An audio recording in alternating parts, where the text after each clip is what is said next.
Hello friends, నేను శరణ్యాని. ఇవాళ సంసారం ఒక సాగరం 49వ భాగం చదువుకుందాము. రాసిన వారు మీనా ముక్తేశ్వర్ గారు. నువ్వింత మాట అన్నాక నేను ఇంట్లో ఎలా ఉంటానన్నయ్య? ఇక మీకు మాకు ఏ సంబంధం లేదంటూ ఏడుస్తూ వెళ్తున్న భూలక్ష్మి వైపు చూసి, అవునత్తయ్య, మీకు ఒక షాప్ లాగా పెట్టించారు అమ్మ నాన్న. ఆస్తి అంతా కూడా అమ్మదే. అవన్నీ మర్చిపోయినట్టున్నావు నువ్వు. నువ్వు ఉంటున్న ఇల్లు, తింటున్న తిండి కూడా అమ్మ పెట్టుబడి పెట్టిన డబ్బుతోనే వచ్చినవి. అవన్నీ మర్చిపోయి ఇప్పుడు ఒక మాట అన్నారని గుమ్మం తొక్కనని శాపనార్థాలు పెట్టి ఏడుస్తూ వెళ్తున్నావు. ఇప్పుడు నువ్వు ఉన్న ఇల్లు, మీ కొట్టు, మీ ఆస్తులు వదులుకుని నీ పల్లెటూరికి మీరు వెళ్ళగలరా అన్నది అనిత కోపంగా. ఆ మాటలు విని కూడా విన్ననట్లు వెళ్ళిపోయింది భూలక్ష్మి. సావిత్రి కూడా పిలుస్తున్నా, ఎందుకమ్మా పిలుస్తావు? వినిపించుకోకుండా వెళ్ళిపోయింది. ఎందుకమ్మా పిలుస్తావు? ఇక్కడ తన కూతురికి ఇచ్చే వీలు లేదు. అందుకే వెంటనే ప్లేట్ ఫిరాయించింది. చక్కగా సెటిల్ అయిపోయారు. ఏమి ఇబ్బందులు ఏం లేవు. ఆమె కష్టాలన్నీ ఇప్పుడు నువ్వు ఫీల్ అవ్వాల్సిన అవసరం లేదు. అసలు ఎంతో ప్రేమగా నీడనిచ్చిన చెట్టుకి నారకి పోతారు. ఇటువంటి మంద అంటూ వెళ్తున్న అత్త వైపు, సునీత వైపు చూసి కోపంగా మాట్లాడింది అనిత. తల్లిని దగ్గరికి తీసుకుని ఓదార్చింది అనిత.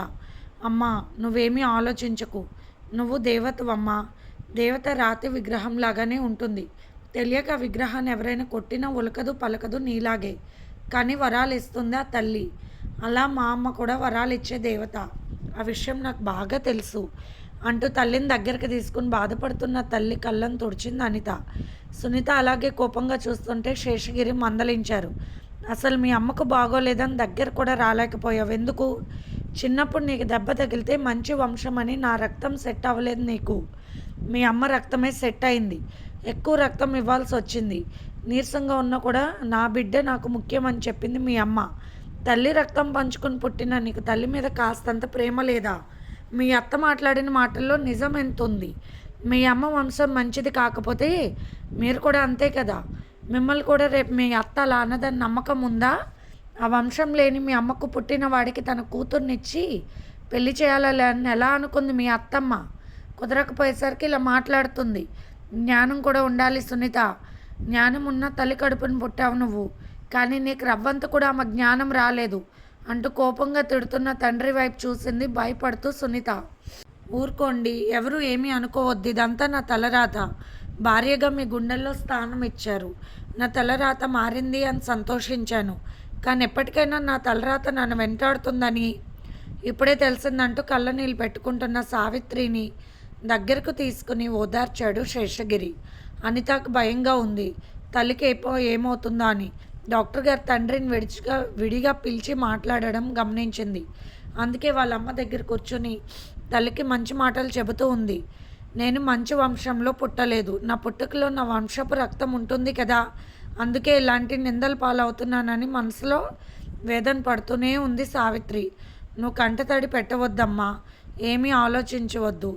దేవత అన్ని కులాల్లో పుట్టింది. ఇటువంటి కులపిచ్చి ఉన్న వాళ్ళకి బుద్ధి చెప్పడానికి. కుల సమస్య కాదు. దేవతగా నిరూపించుకోవాలంటే గుణమే ప్రధానమని ఆ తల్లిని నిరూపించింది తన చరిత్రలో. నా తల్లి కూడా అటువంటి చరిత్ర కలిగినది. మంచి చెడు చెప్పేదానివి నువ్వు. అందుకే నేను మంచి భర్తను ఎంచుకోగలిగానమ్మా. అత్త మాటలు విన్న చెల్లిలా తయారయ్యింది. ఆ మాటలకు నువ్వు బాధపడుకో, తనే మారుతుంది. ఇంత ఆస్తులన్నీ ఉన్నా కూడా కొంచెం గర్వం లేకుండా ఇంటిని స్వర్గంగా మార్చిన దేవత మా అమ్మ. అటువంటి దేవత గురించి తెలుసుకొని వారు దెయ్యాలతో సమానం అంటూ చెల్లి వైపు చూసింది కోపంగా అనిత. ఆలోచిస్తూ ఉంది సునీత. డాక్టర్ గారు చెప్పిన విషయాలపై ఆలోచిస్తూ ఉన్నారు శేషగిరి. అన్వేష్ శేషగిరి పక్కన కూర్చుని మంచి చెడ్డ చెబుతున్నాడు. జగపతి యువరాజును నిద్ర లేపుతుంటే లేవడం లేదు. డాక్టర్ని పిలిచారు. డాక్టర్ గారు ఏదో ఇంజెక్షన్ చేశారు. కాసేపటికి మెలకు వస్తుంది, భయపడకండి. ఒళ్ళు తెలియని పరిస్థితుల్లో పడి ఉండే ఒక డ్రగ్ ఆయన తీసుకునే ఆహారంలో కలిపారు. ఇదంతా కావాలని చేశారు ఎవరో అని చెప్పారు డాక్టర్ గారు. డాక్టర్ గారితో శ్రీకాంత్ మాట్లాడాడు ఫోన్లో. డాక్టర్ చెప్పిన దాన్ని బట్టి డ్రగ్ పేరు తెలుసుకొని దాన్ని మొత్తం వివరాలు సేకరించాడు. ఎవరో ఒక అమ్మాయి జీవితం నాశనం చేశాడని నింద వేస్తున్నారని జగపతి చెప్పాడు శ్రీకాంత్తో. యువరాజ్ ఆ సమయంలో ఒక స్త్రీతో శారీరకంగా కలిశాడా లేదా అన్న విషయాన్ని కూడా సర్టిఫికేట్ తీసుకోవాలి అన్ని వివరాలతో అని చెప్పాడు శ్రీకాంత్. ఇంకా కొన్ని ఐడియాలు ఇచ్చాడు జగపతికి. నేను వచ్చేస్తున్నాను, మనకు తెలిసిన లాయర్ ఉన్నాడు, ఏమీ ఆందోళన పడవద్దని చెప్పాడు శ్రీకాంత్. శ్రీకాంత్ చెప్పినవన్నీ సేకరిస్తున్నారు జగపతి. మెలకు వచ్చిన యువరాజ్ నాకేమీ తెలియదు, ఏం జరిగింది అంటూ అడిగాడు. జరిగిన విషయం చెప్పాడు జగపతి. అసలు నాకేం అవసరం, నేను అలాంటి వాడిని కాదు డాడీ. ఆమెను ఎవరో ఏదో ఇబ్బంది పెట్టారంటే నేను సహాయం చేద్దామని వెళ్ళాను రూమ్లోకి. ఏదో ఒక జ్యూస్ ఇచ్చింది, తాగాను అంతే, నాకేమీ తెలియదు అన్నాడు యువరాజ్. హంస్ని పన్నాగం మొత్తం యువరాజ్ కనిపెట్టాడు. ఆడవాళ్ళు ఇలా తయారవుతున్నారా అని ఆశ్చర్యపోయాడు యువరాజ్. యువరాజ్ కళ్ళ ముందు మేనత్త, తన తల్లి మైథిలి, తన పెద్దమ్మల అందరూ ఎంతో నిదానమైన మనస్తత్వంతో మంచి చెడు చెబుతున్న మంచి వాళ్ళని చూశాడు. ఇటువంటి ఆడవాళ్ళు ఉంటారని కూడా తెలియదు యువరాజ్కి. కానీ తండ్రి జీవితంలో ఉన్న ఒక ఆడది ఆడిస్తున్న నాటకానికి మొదలు ఈ సంఘటన అన్నది యువరాజ్కు తెలియదు, జగపతికి తెలియదు ప్రస్తుతం. శ్రీకాంత్ చెప్పినవన్నీ జగపతి యువరాజ్కు చెప్తే నిజమే ఇవన్నీ కావాలి అనుకుంటా మొత్తం తన ఫ్రెండ్స్ ద్వారా అన్ని ఏర్పాట్లు జరిగేలా చూశాడు యువరాజ్. పిచ్చిగా మత్తు మందిస్తే అంతలోనే పాపం మాటలు నమ్మి వేస్తాను అనుకుంటుంది కాబోలు ఈ హంసిని. తెలివిగా ఉంటే నన్ను గెలవడం ఎవరి వల్ల సాధ్యం కాదు అనుకున్నాడు యువరాజ్. హంస్ని ఏడుస్తూ చాలా రచ్చ చేసింది. ఇంతలో పత్రిక వాళ్ళు వచ్చి ప్రముఖ వ్యాపారాలు నడుపుతున్న జగపతి రాజు గారి అబ్బాయి హోటల్ రూమ్లో ఒక అమ్మాయిని జీవితం నాశనం చేశాడనే వార్త పత్రికల్లో కూడా వచ్చేసింది మరుసటి రోజు ఉదయం. అదంతా కావాలని జగదీష్ వేయించాడు. అసలు ఏ తప్పు చేయకుండా తన జీవితం ఇలా అల్లరి పాలైందన్న బాధ కలిగింది యువరాజ్కి. జాహ్నవి బాధపడింది. నా కొడుకు అలాంటి వాడు కాదు, ఆ పత్రికల వాళ్ళను పిలవండి, నేను చెబుతానన్నది జాహ్నవి. వరలక్ష్మి గారు బాధపడుతూ ఉన్నారు. తన తమ్ముడికి సంవత్సర కాలం గండాల కాలం ఆ సంవత్సరం ఇదే అన్నది ఆమెకు తెలుసు. ఇది ఏదో తేడాగా ఉంది, జరిగిన సంఘటన మామూలుగా జరిగినట్లు అనిపించడం లేదని ఆలోచించింది వరలక్ష్మి. తమ్ముడు, ఇది చిన్న విషయమే అన్నట్టు వదలవద్దు, దీని మూలాలు కనుక్కొని అది ఈ సంఘటన జరగడానికి కారణం మా అమ్మాయి వెనక ఎవరున్నదనేది తెలుసుకోవడం ముఖ్యం. ఇది మాత్రం తేలిగ్గా తీసుకోవద్దన్నది వరలక్ష్మి. అదే నేను ఆలోచిస్తున్నానక్క. ముందు మన వాడి మీద నేరోపరాన్ని తొలగిపోతే ఆ తర్వాత అసలు ఆ అమ్మాయితో ఆ పని చేయించింది ఎవరన్న విషయాలు మొత్తం కనుక్కోవచ్చు. ఆ తర్వాత మనకు ఖచ్చితంగా తెలుస్తుంది అని మాట్లాడుకుంటూ ఉన్నారు. పేపర్లో పడ్డ న్యూస్ చదివాడు తరుణ్. అన్నయ్య, నీలాంటి మంచివాడి విషయంలో ఇలా జరగడం ఏమిటి? అన్నయ్య అటువంటి వాడు కానే కాదు, ఎవరో కావాలని ప్లాన్ చేస్తున్నారు. ఈ ప్లాన్ వెనక ఏముందో మొత్తం తెలుసుకోవాలి మనం అన్నాడు కోపంగా తరుణ్. ఇందులో నువ్వేమీ కల్పించుకోవద్దు, అది మొత్తం నేను శ్రీకాంత్ అంకుల్ చూసుకుంటామని చెప్పారు జగపతి. తరుణ్ వాళ్ళ కాలేజ్కి వెళ్ళిపోయారు. అనుకోని సమస్యలు వచ్చినప్పుడు మంచి నిర్ణయం తీసుకోగలగాలి, అప్పుడే మనం నింద లేకుండా బయటపడతామని ఆలోచిస్తూ ఉన్నాడు జగపతి. శ్రీకాంత్ గారు భార్యతో కోడలతో కూడా వచ్చారు. మైథిలి బాధపడుతూ అడిగింది ఇలా ఎలా జరిగింది అని. జరిగిన విషయం చెప్పాడు జగపతి. శ్రీకాంత్ భార్య కూడా బాధపడ్డారు. చెప్పినవన్నీ రెడీగా ఉన్నాయి కదా సాక్ష్యాలు అన్నారు శ్రీకాంత్ గారు. అన్నీ రెడీ చేసి ఉంచామని చెప్పాడు జగపతి. మొత్తం అంతా మన వైపే ఉంది, ఏ బాధ లేదు అని తనకు తెలిసిన లాయర్ వద్దకు వెళ్ళారు జగపతి, శ్రీకాంత్, యువరాజ్. జరిగిన విషయం మొత్తం చెప్పి తమ దగ్గర ఉన్న ప్రూఫ్లు మొత్తం చూపించారు. స్పష్టంగా తెలుస్తుంది యువరాజ్ ఆమెతో సంబంధం పెట్టుకోలేదు.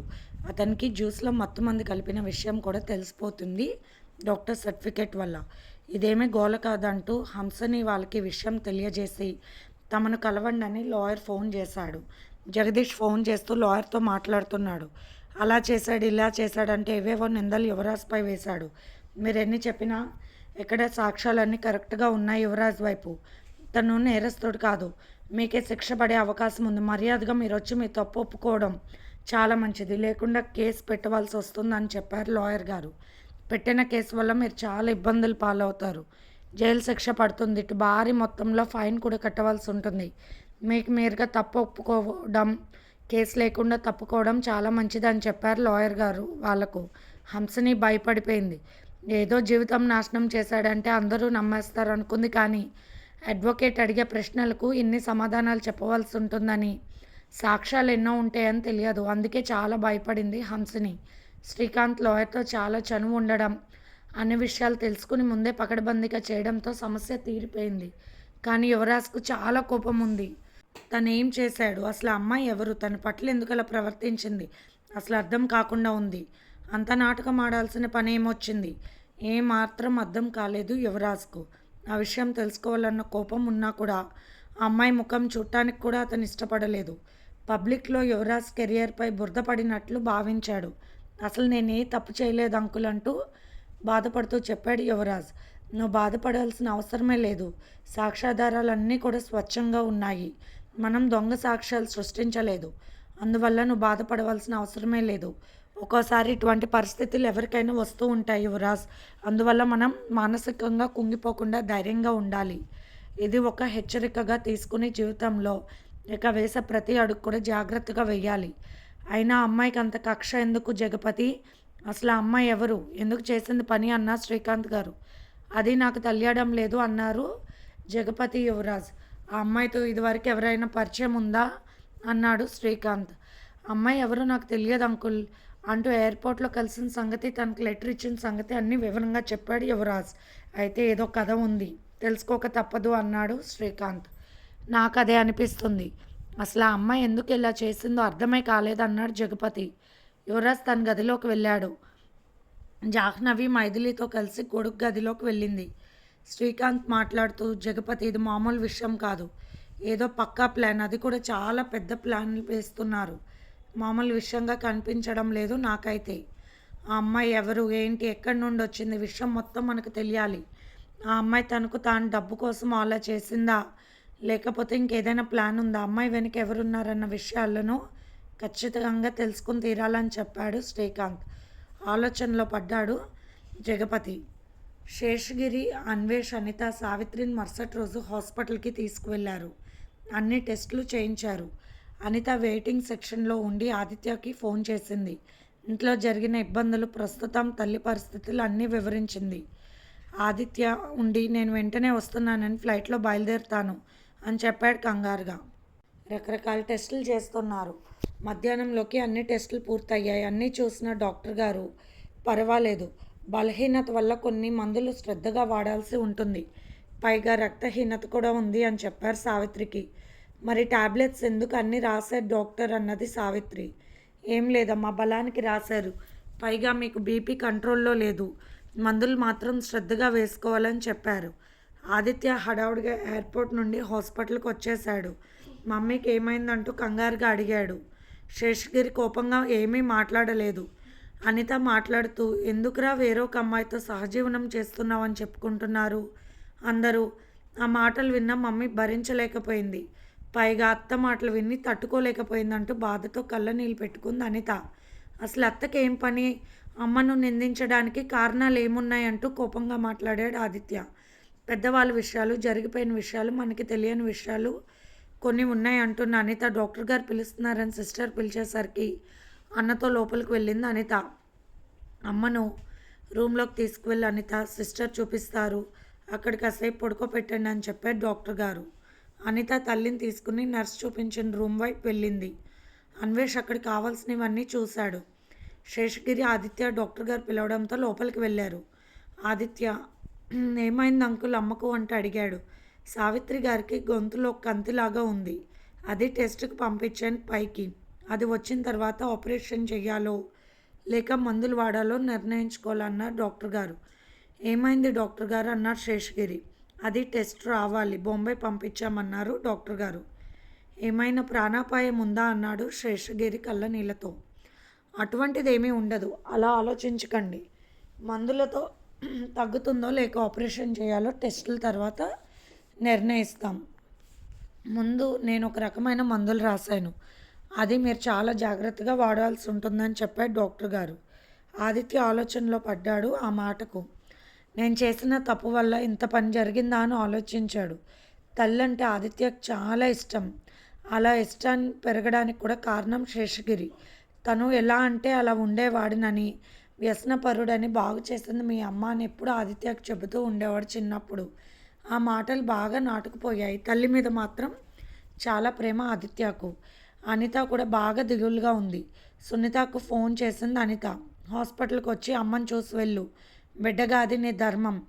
ఒకవేళ అనవసరమైన కులంలో పుడితే అమ్మ ఆ తప్పుకు కారణం అమ్మ ఎలా అవుతుంది?